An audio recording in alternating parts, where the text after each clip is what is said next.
চোরের মায়ের বড় গলা আমরা শুনেছি না? রাশেদ খান অপরাধ করেছে, আর রাশেদ প্রধান অপরাধ করেছে, আর তার পিএসএ পাঠাইছে ইট দিয়ে প্রতিবাদকারীদের মারতে। হ্যাঁ, দেখছেন না? তো এরকম তো হওয়ারই কথা।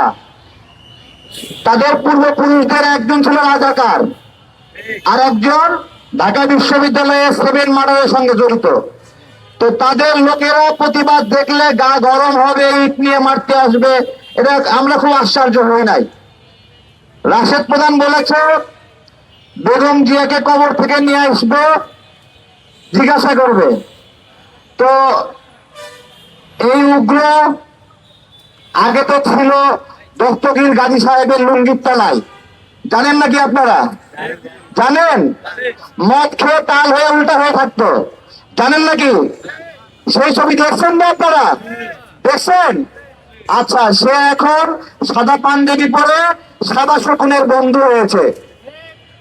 সাদা শকুনের বন্ধু হয়ে সাদা শকুনকে খুশি করতে সে মানুষের গোশত খাওয়া শুরু করেছে। আমরা জানিনি যে পরনিন্দা করা, গীবত করা, নিজের ভাইয়ের মাংস খাওয়া, এদেরকে ভাই হিসেবে জায়গা দিয়েছিল। এখন ভাই হিসেবে জায়গা দিয়েছে, সে এখন মাংস খাচ্ছে। আজকে রাশেদ প্রধানের এই উগ্র আচরণ স্মরণ করে দিচ্ছে যে ওর বাপকে কবর থেকে তুলে নিয়ে এসে বিচার করা দরকার।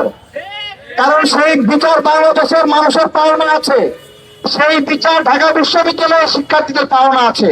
হাতে সিগারেট নিয়ে, বন্দুক নিয়ে মধ্যরাতে ঢাকা বিশ্ববিদ্যালয়ের 7 শিক্ষার্থীকে বের করে একে একে গুলি করে হত্যা করলো। এই খুনির ছেলে রাশেদ প্রধান আজকে গলা লম্বা করে কথা বলছে।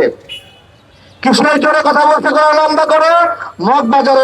মগবাজারের জোরে।